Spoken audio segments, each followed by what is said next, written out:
সীমান্ত অঞ্চল ছাপিয়ে লাগামহীন করোনা সংক্রমণ। প্রায় 2 মাসে সর্বোচ্চ 82 জনের মৃত্যু। খুলনা ও রাজশাহীতেই মারা গেছেন 42 জন।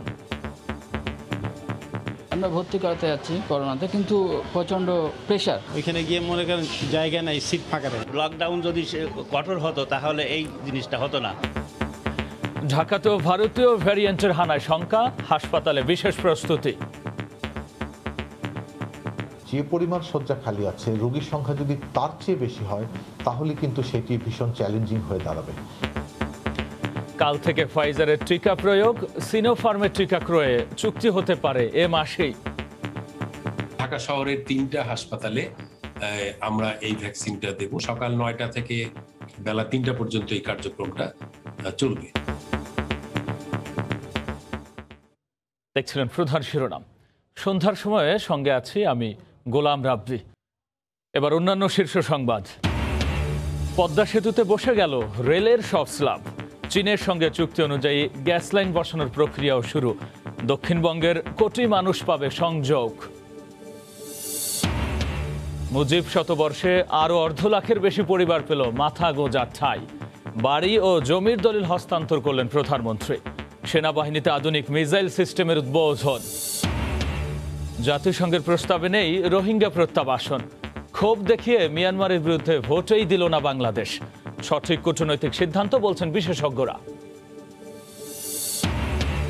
মায়ের সঙ্গে 2 স্ত্রীর বিরোধের জেরেই গাইবান্ধায় মসজিদে ইতেকাফে ছিলেন তোহা, দাবি আইনজীবীর। গুমের নাটকের পেছনে রাজনৈতিক উদ্দেশ্য দেখছেন বিশিষ্টজনরা। এবং সারা দেশে মোটর চালিত রিক্সা, ভ্যান চলাচল নিষিদ্ধ করল সরকার। পর্যায়ক্রমে বন্ধ হবে নসিমন, করিমন, ভটভটিও। নির্ধারিত স্থান ছাড়া আদায় হবে না টোল।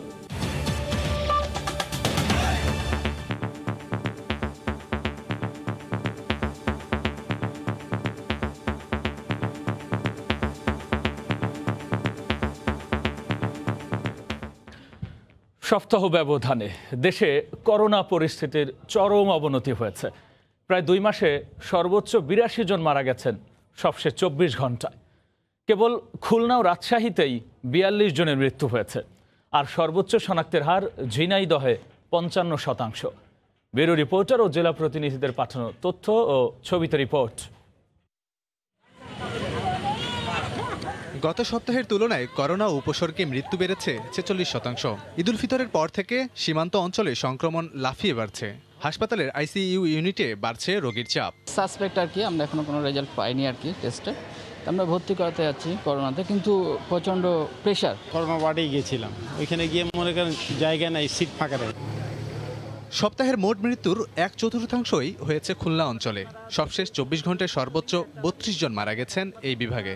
লকডাউন যদি কঠোর হতো তাহলে এই জিনিসটা হতো না। ঢিলেঢালা লকডাউন আর মানুষের উদাসীনতায় রাজশাহীতে মারা গেছেন আরও 12 জন। আর নগরে শনাক্তের হার 23% ঠেকেছে। জুন মাসের শুরু থেকেই যশোরে সংক্রমণের হার ঊর্ধ্বমুখী। সাতক্ষীরাতেও কোনোভাবেই নিয়ন্ত্রণে আনা যাচ্ছে না সংক্রমণ। অক্সিজেন সংকট দিন দিন প্রকট হয়ে উঠছে। আমাদেরকে ডাক্তার সিস্টারদের কিন্তু একটু হিমশিম খেতে হচ্ছে। ঝিনাইদহে শনাক্তের হার ঠেকেছে 55%। চুয়াডাঙ্গায় মারা গেছেন 3 জন। বন্দরনগরী ও তার আশেপাশের জেলাগুলোতে ভারতীয় ধরন শনাক্তের পর থেকে আবারও পরিস্থিতির অবনতি হয়েছে। চট্টগ্রাম বিভাগে একদিনে 9 জনের মৃত্যু হয়েছে। লাবিব হাসান, সময় সংবাদ। খুলনায় করোনা সবশেষ পরিস্থিতি জানাতে এই মুহূর্তে নগরীর 7 রাস্তা মোড়ে আছেন রিপোর্টার তরিকুল ইসলাম। সরাসরি যুক্ত হচ্ছে তার সঙ্গে। তরিকুল,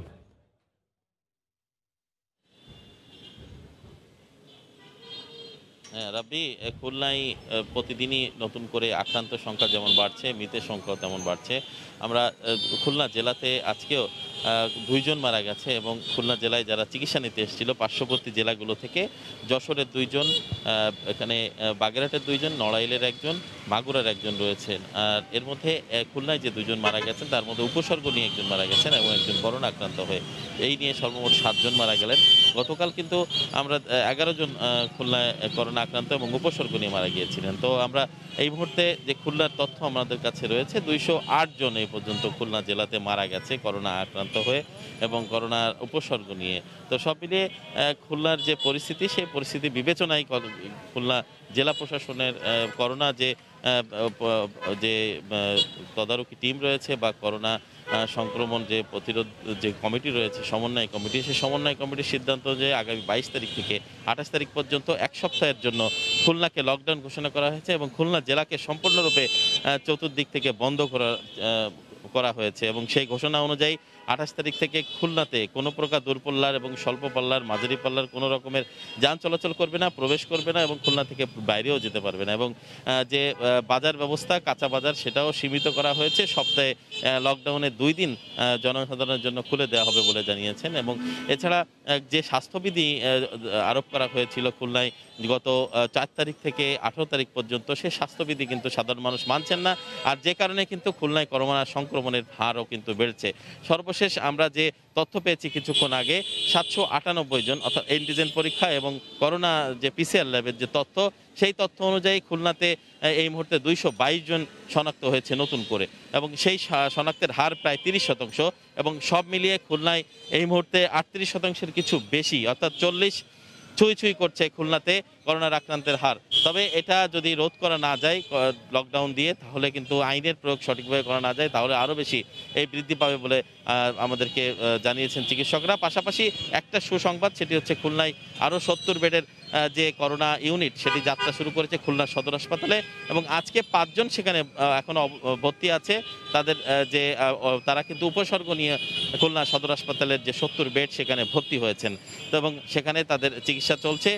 তো এই ছিল আমার কাছে রাব্বি খুলনা থেকে করোনা পরিস্থিতির সর্বশেষ খবর। করোনা পরিস্থিতির সর্বশেষ নিয়ে খুলনা নগরীর 7 রাস্তা মোড় থেকে সরাসরি যুক্ত হয়ে জানাচ্ছিলেন সহকর্মী তরিকুল ইসলাম।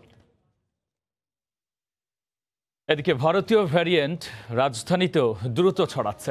এরই মধ্যে হাসপাতালগুলোতে বাড়তে শুরু করেছে রোগী। স্বাস্থ্য অধিদপ্তর বলছে, প্রস্তুতি থাকলেও রোগীর সংখ্যা মাত্রা ছাড়ালে বেগ পেতে হবে। এদিকে আগামীকাল থেকে শুরু হচ্ছে ফাইজারের টিকা প্রয়োগ। ভারতীয় ভ্যারিয়েন্টের প্রভাবে গত 2 মাস ধরে নাস্তানাবুদ দেশের সীমান্ত অঞ্চল। রাজশাহীর পরে খুলনা বিভাগেও হাসপাতালে হাসপাতালে শুধুই হাহাকার। এমন অবস্থায় গত সপ্তাহে আইসিডিডিআরবি জানায়, ঢাকাতেও এই ভ্যারিয়েন্টের সংক্রমণ বাড়ছে হুহু করে।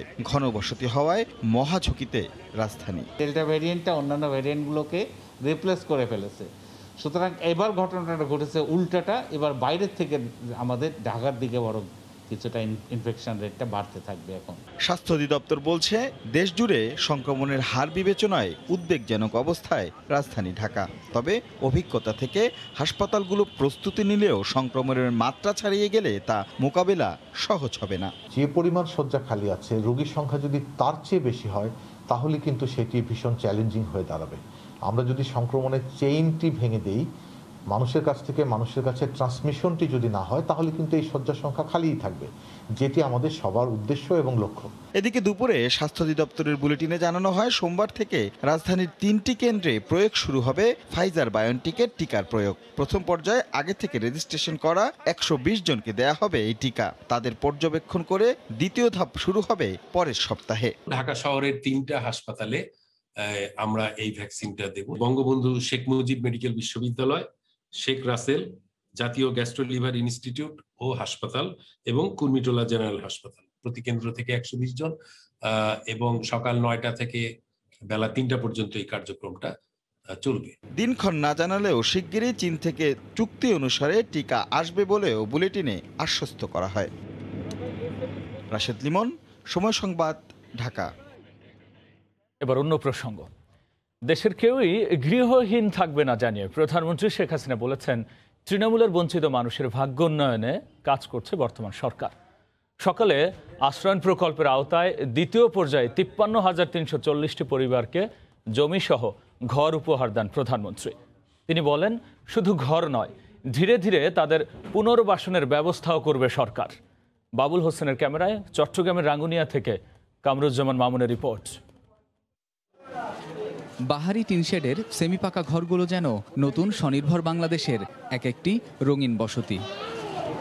মুজিব শতবর্ষে প্রধানমন্ত্রী শেখ হাসিনার বিশেষ উদ্যোগে দেশের ছিন্নমূল গৃহহীন ও ভূমিহীন প্রান্তিক মানুষ বসতভিটার মালিক হচ্ছেন ধাপে ধাপে। সরকারের আশ্রয়ণ 2 প্রকল্পের আওতায় দ্বিতীয় পর্যায়ে 1.5 লাখের বেশি পরিবার মালিক হলেন জমি ও বাড়ির। রোববার গণভবন থেকে ভিডিও কনফারেন্সে বাড়ি হস্তান্তর কার্যক্রমের উদ্বোধন করেন প্রধানমন্ত্রী শেখ হাসিনা। সীমিত আর্থিক সম্পদ নিয়েই আমরা কিন্তু ছিন্নমূল মানুষ, গৃহহারা মানুষ, ভূমিহীন মানুষ তাদের পুনর্বাসনের কাজ শুরু করি। কারণ স্বাধীনতার পর জাতির পিতা এই গুচ্ছগ্রাম নির্মাণের মাধ্যমে ভূমিহীনদের খাস জমি এবং গৃহ নির্মাণের কাজ শুরু করেছিলেন। তিনি জানান, মানুষের সেবক হিসেবে তৃণমূলের বঞ্চিত মানুষের ভাগ্য উন্নয়নে কাজ করছে আওয়ামী লীগ সরকার। বস্তিবাসীরা তার নিজ গ্রামে ফিরে গেলে সেখানে ঘরবাড়ি 6 মাসের জন্য রিজেফের মাধ্যমে বিনা পয়সা খাদ্য ব্যবস্থা করা, তাকে ঋণের ব্যবস্থা করা এবং তার পুনর্বাসনের ব্যবস্থা আমরা করে দেব। অনুষ্ঠানে দেশের নানা প্রান্তের উপকারভোগীদের সঙ্গে কথা বলেন সরকার প্রধান। মৌলভীবাজারের শ্রীমঙ্গল থেকে যুক্ত হয়ে বীরাঙ্গনা শিলা গুহ নতুন ঘরে দাওয়াত দেন প্রধানমন্ত্রীকে। আমার যে ঘর দিয়েছেন সেই ঘরে একটিবার আসবেন, আমি আপনাকে সাজ করা দিয়ে তরকারি রান্না করে খাওয়াবো। বোন, আমি যদি সুযোগ পাই নিশ্চয়ই আমি আসার চেষ্টা করব। চলতি বছরের মধ্যেই এই কার্যক্রম আরও সম্প্রসারণের উদ্যোগ নেওয়ার কথা উঠে আসে সরকার প্রধানের বক্তব্যে। সমাজের সবাইকে নিয়ে যে রাষ্ট্র, আর সে রাষ্ট্রের অগ্রগতিতে প্রান্তিক জনগোষ্ঠীও যে পিছিয়ে থাকছে না, তারই এক উজ্জ্বল দৃষ্টান্ত এসব আধাপাকা বাড়ি। ছিন্নমূল মানুষের স্থায়ী ঠিকানা গড়ে দিয়ে মানবিকতা ও উন্নয়নের যে নজির তৈরি হলো দেশে, হতদরিদ্রকে পাশে নিয়ে এগিয়ে যাওয়ার এই মডেল বিশ্বব্যাপী ছড়িয়ে যাবে বলে প্রত্যাশা সংশ্লিষ্ট সবার। কামরুজ্জামান মামুন, সময় সংবাদ, রাঙ্গুনিয়া, চট্টগ্রাম। আধুনিক সমর সরঞ্জাম সংগ্রহ ও আভিযানিক সক্ষমতায় আরও এক ধাপ এগিয়ে গেল বাংলাদেশ সেনাবাহিনী। বাহিনীতে সংযুক্ত হলো tiger multiple launch missile system বা MLRS। ভার্চুয়ালের উদ্বোধন করে প্রধানমন্ত্রী শেখ হাসিনা বলেন, অপারেশনাল দক্ষতার পাশাপাশি এসব আধুনিক সরঞ্জাম সেনাবাহিনীর আত্মবিশ্বাসও বাড়াবে। বিস্তারিত জানাচ্ছেন দেবাশিস রায়। উন্নয়ন অবকাঠামোয় প্রতিনিয়ত এগিয়ে যাওয়া বাংলাদেশে পিছিয়ে নেই সেনাবাহিনীও। দেশ রক্ষায় আগামীতে সামাল দিতে হতে পারে বহুমাত্রিক নিরাপত্তার চ্যালেঞ্জ। সেই সব চ্যালেঞ্জের কথা মাথায় রেখেই প্রতিরক্ষা নীতি অনুযায়ী সেনাবাহিনীতে সংযোজিত হচ্ছে অত্যাধুনিক মাত্রার সমর সরঞ্জাম। 2018-19 অর্থ বছরের চুক্তি অনুযায়ী তুরস্ক থেকে 1 রেজিমেন্ট মিসাইল সিস্টেম কেনার সিদ্ধান্ত নেয় সরকার। চালানের প্রথম ধাপে আসা এসব মধ্যম পাল্লার যুদ্ধাস্ত্রকে বলা হচ্ছে টাইগার মাল্টিপল লঞ্চ রকেট বা মিসাইল সিস্টেম MLRS। এসব মিসাইল স্থল ও নৌ সীমায় 70 থেকে 120 কিলোমিটার দূরত্বে নিখুঁত ও কার্যকর হামলা চালাতে সক্ষম। রোববার প্রধানমন্ত্রীর ভার্চুয়াল উদ্বোধনের মাধ্যমে এসব সরঞ্জাম সেনাবাহিনীতে অন্তর্ভুক্ত হয়। সরকার প্রধানের পক্ষে সাভার সেনানিবাসে আর্টিলারি রেজিমেন্টের কাছে এসবের অন্তর্ভুক্তি সনদ তুলে দেন সেনাপ্রধান। এ সময় প্রধানমন্ত্রী বলেন, নব্য সংযোজিত এসব মিসাইল 21 শতকের চ্যালেঞ্জ মোকাবিলায় যুগোপযোগী সেনা সক্ষমতা তৈরিতে কাজে দেবে। আধুনিক এই MLRS আমাদের সেনাবাহিনীকে অনেক শক্তিশালী করবে, মনোবল বৃদ্ধি করবে, সেনা সদস্যদের আত্মবিশ্বাসও বৃদ্ধি পাবে। সেনা কর্মকর্তাদের দাবি, এসব মিসাইল লঞ্চারগুলো একই সাথে একাধিক লক্ষ্যবস্তুতে আঘাত হানতে সক্ষম। নির্বাচিত চৌকস সেনা সদস্যরা তুরস্কে প্রশিক্ষণ শেষে এসব মিসাইলের ফায়ার সম্পন্ন করেছে অন্তত বেশ কম মাস আগে। সশস্ত্র বাহিনীর গুণগত উন্নয়নে সরকার বদ্ধপরিকর বলে জানালেন প্রধানমন্ত্রী শেখ হাসিনা। তিনি প্রত্যাশা ব্যক্ত করেছেন, আগামীতে এমন যুদ্ধাস্ত্র আরও বেশি সংযোজনের মাধ্যমে সেনাবাহিনীর অপারেশনাল দক্ষতার পাশাপাশি মনোবলও চাঙ্গা করা হবে। দেবাশিস রায়, সময় সংবাদ, সাভার সেনানিবাস, ঢাকা। পদ্মা সেতুতে বসানো হলো রেলওয়ের সবশেষ 2টি স্ল্যাব। এরই মধ্যে রেললাইনের পাশ দিয়ে গ্যাসের পাইপলাইন বসানোর প্রাথমিক কাজও শুরু হয়েছে। চীন থেকে আসবে পাইপ। কাজ শেষে সরাসরি গ্যাস সংযোগ পাবে দক্ষিণাঞ্চলের কোটি মানুষ। এদিকে রোডের বাকি 228টি স্ল্যাব বসানোর কাজও এগিয়ে চলছে। স্বপ্নের পদ্মা সেতু এখন বাস্তব। 2959টি রেলওয়ে স্ল্যাবের সবগুলোই বসে গেছে, আর রোডওয়ে স্ল্যাব বসেছে 2679টি। বিরূপ আবহাওয়ার কারণে কয়েক ঘন্টা দেরি হলেও রোববার বসানো হয় রেল স্ল্যাবের শেষ দুটি। এতে স্বপ্নের সেতু চলাচল উপযোগী হতে আরও এক ধাপ এগিয়ে গেল। আশা করা যাচ্ছে আমরা গ্যাস লাইন পাইপলাইনের কাজ সম্পন্ন করলে, রেলওয়ের সাথে ইন্টারফেস মিটিং করলে রেলওয়ে তার ট্রাক বসিয়ে কাজ এগিয়ে নিয়ে যাবে। এদিকে রেল স্ল্যাবের পূর্ব প্রান্তে গ্যাস লাইন স্থাপনে চীনা কোম্পানির সঙ্গে চুক্তি হয়েছে। কোম্পানিটি ইতোমধ্যেই প্রাথমিক কাজ শুরু করেছে। চীন থেকে চলতি মাসে এগুলো প্রকল্প এলাকায় পৌঁছার কথা রয়েছে। সড়ক ও রেল যোগাযোগের পাশাপাশি গ্যাস সুবিধা পাবেন দক্ষিণাঞ্চলের কয়েক কোটি মানুষ। এরই মধ্যে সেতুর 1312টির সবকটি রেলওয়ে স্ট্যান্ডার বসে গেছে। তাই সেতুর নিচতলা দিয়ে পায়ে হেঁটেই মাওয়া থেকে জাজিরা যাওয়া সম্ভব। আমাদের দিন রাত অক্লান্ত পরিশ্রমের ফলে দেখা গেল যে এখন 36-59টা রেলওয়ে স্ল্যাব অলরেডি বসানো শেষ। আমরা বাংলা ইঞ্জিনিয়াররা এই প্রজেক্টে কাজ করতে পেরে আমরা অনেক আনন্দিত। আমাদের দেশের একটা উন্নয়ন, আমাদের দক্ষিণবঙ্গের জন্য মনে করেন যে যোগাযোগ ব্যবস্থা অনেক ভালো হবে। 2018 সালের 14 সেপ্টেম্বর থেকে রেল স্ল্যাব বসানো শুরু হয়েছিল। সময় সংবাদ, মুন্সিগঞ্জ। দুর্ঘটনা রোধে সারা দেশে মোটর চালিত রিক্সা, ভ্যান চলাচল নিষিদ্ধ করেছে সরকার। পর্যায়ক্রমে ইজি বাইক, নসিমন, করিমন, ভটভটিও বন্ধ করা হবে বলে জানিয়েছেন এ বিষয়ক টাস্কফোর্সের সভাপতি স্বরাষ্ট্রমন্ত্রী আসাদুজ্জামান খান কামাল। আর নির্ধারিত স্থান ছাড়া কোনো টোল আদায় করা যাবে না বলেও জানান তিনি। রাজধানী সহ সারা দেশেই অনুমোদন ছাড়া চলছে মোটর চালিত রিক্সা, ভ্যান। শুধুমাত্র সামনের চাকায় ব্রেক থাকায় ভীষণ ঝুঁকিপূর্ণ এসব যান। ইজি বাইক, নসিমন, করিমন, ভটভটির কারণে হাইওয়েগুলোতে মারাত্মক দুর্ঘটনায় প্রাণহানি হচ্ছে অহরহ।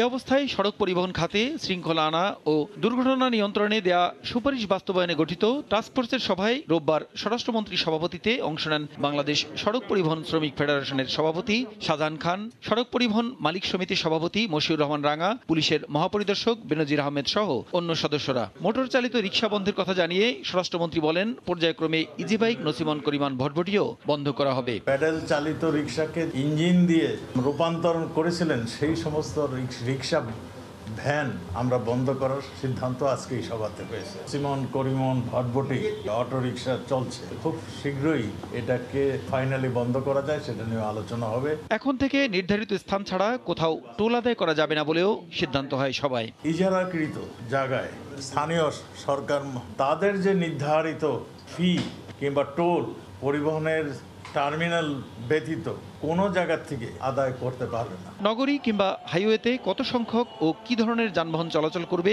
সে বিষয়ে শিগগিরই বিশেষজ্ঞদের দেয়া প্রতিবেদন অনুসরণ করা হবে বলেও জানান স্বরাষ্ট্রমন্ত্রী। এ পর্যায়ে শীর্ষ সংবাদ জানিয়ে দিচ্ছে আরও একবার। সীমান্ত অঞ্চল ছাপিয়ে লাগামহীন করোনা সংক্রমণ। প্রায় 2 মাসে সর্বোচ্চ 82 জনের মৃত্যু। খুলনা ও রাজশাহীতেই মারা গেছেন 42 জন। কাল থেকে ফাইজারের টিকা প্রয়োগ। মুজিব শতবর্ষে আরও 1.5 লাখের বেশি পরিবার পেল মাথা গোজার ঠাঁই। বাড়ি ও জমির দলিল হস্তান্তর করলেন প্রধানমন্ত্রী। সেনাবাহিনীতে আধুনিক মিসাইল সিস্টেমের উদ্বোধন। এবং সারা দেশে মোটর চালিত রিক্সা, ভ্যান চলাচল নিষিদ্ধ করল সরকার। পর্যায়ক্রমে বন্ধ হবে নসিমন, করিমন, ভটভটিও। নির্ধারিত স্থান ছাড়া আদায় হবে না টোল। এই ছিল সন্ধ্যার সময়। সঙ্গেই থাকুন সময়।